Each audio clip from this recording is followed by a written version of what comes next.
You are listening to The Diary of a Wannabe Writer, presented by Richard A. Boxshall, in which I chronicle my life and attempts to become a professional writer by, doing some writing, daily, hopefully. Hello, it is Tuesday the 8th of October 2024. You're listening to The Diary of a Wannabe Writer, and I'm probably in the middle of my biggest writing block that I've been in for a while. And there's a side of me that feels bad about doing this diary if I'm not writing, which is why shows have been intermittent over the last week or so. But I've made the decision tonight that, I originally did this as a way of making myself write. So if I just admit that I'm not going to do writing for the next few days, then we can just agree that I'm just going to talk nonsense about my day and concentrate on the diary side of it and not the wannabe writer side of it, and see how things go. And hopefully at some point I will embarrass myself into doing the writing that I want to do. I don't know why my brain is so scrambled at the moment, but it really is. And it should be good. I'm off work. I'm just had a nice week away in Devon. So yeah, I'm not quite sure why the brain is doing what it's doing, but it is. So today, what have I done? Today I walked, no I didn't actually, I drove, which is very naughty, to my favourite bookshop in town. I'm in the process of buying some lovely J.R.R. Tolkien hardbacks. So I've got all the major works. So I've got things like The Hobbit, Lord of the Rings, Silmarillion, and even the making of Middle-earth. Sorry, the making of the Lord of the Rings. I don't know, I can't remember what the series is called, but it's a long series of books that talk about the development of Middle-earth and stuff like that. Big series. So I picked up The Children of Hurin today. I've also ordered The Fall of Gondolin and Beren and Luthien, and I think there's some more. And they look absolutely gorgeous on the shelves. So the book's obviously uniform size, uniform packaging, and they look absolutely terrific. So there's 22 on the shelf at the moment. And I've got, I think about another 10 that they've released in this set that I'm going to get my hands on. So that's going to look absolutely gorgeous. I ordered 4 today, and I shall order the other 6 at some point in the future, including one of them has got like the making of The Hobbit.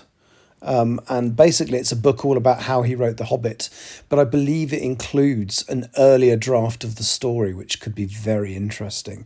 So I'm really looking forward to having a look at that. Quite a thick volume, though it will be. And at some point I'm going to attempt to read the Silmarillion, which I've never read, weirdly. I've put it off, but apparently it's a very difficult read. So yes, I've got Unfinished Tales to look at as well. So that's one of the things I did today. I have been watching quite a bit of TV. So I saw on the news, whilst I was on holiday actually, talking about they're in Jersey at the moment filming a remake or a reboot of a classic 80s and 90s cop show called Bergerac, which is all about basically a copper who works on Jersey for a department called the Bureau des Étrangers. So it's dealing with foreigners and people who don't live on the island. And it's it was a really good show in its day, and they're making a new version of it. So I found the boxed set of the original series, and it ran for 10 years. So there's something like, I think there's 87 episodes. But I found it online and ordered it. And I've watched 3 episodes now, and it stands up pretty well. I mean, the series I'm watching was filmed in 1981, which feels like a different world. I mean, it's 43 years ago. But it's actually quite an interesting and quite tense in places show. And it really shows off Jersey. Jersey looks absolutely wonderful. Even in those, because it's interesting the way TV was produced in those days. So what they generally did was location stuff, so stuff filmed not in the studio was shot on 16mm film, and then anything in the studio was shot on videotape. So if you're like me and you can immediately tell the difference in the picture, it's not even the picture quality, it's I suppose the colours and the sharpness and the way the picture looks, I can tell immediately what's shot on film and what's shot on videotape, and it's really interesting because all of it was shot on film. So everything was on location. They didn't have any studio sets, or certainly not in the first series. So it just looks terrific. Although 16mm film, you could do a lot better if it was on 35mm. It's interesting to see if they've actually got the original film. So BBC have kept a lot of their old film that they shot for TV shows like that. So, for example, any 80s Doctor Who that had film elements, which I think was everything they shot outdoors from 80 to 85, they've got all that film, so they've actually rescanned it in HD. So yeah, so it'd be interesting to see. And they've done that with, do you remember the original Miss Marple series starring Joan Hickson? Well, they've actually rescanned that into high definition, so that's in HD because it was originally shot on film as well. Anyway, so I'm really enjoying Bergerac, and I also really, really enjoyed Big Brother tonight. I'm a sad, sad man, but now we know which 4 of the new housemates, because they only went in day before yesterday. Now we know which 4 housemates are up for nomination. I know the ones I definitely won't be voting for. I definitely won't be voting for Lily. Oh, no, Lily survived, didn't she? I can't remember which ones it was. Oh, no, it was all lads, wasn't it? I probably won't be voting for Dean.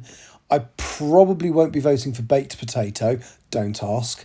I think I'm going to end up voting for the guy that took the piss out of people who use different pronouns, if I'm honest. And purely because he had 30 seconds or whatever it was in his VT, and he used part of that to have a go at people who wish to be respected by using a pronoun other than she or he. So, yes, goodbye. I can't remember his name even, but... yeah, is it Nick? No, Nick's the other guy. He should be all right. Anyway, so yes, I've already decided who I'm going to nominate. In fact, I've already nominated, and Baked Potato should be safe, bless her.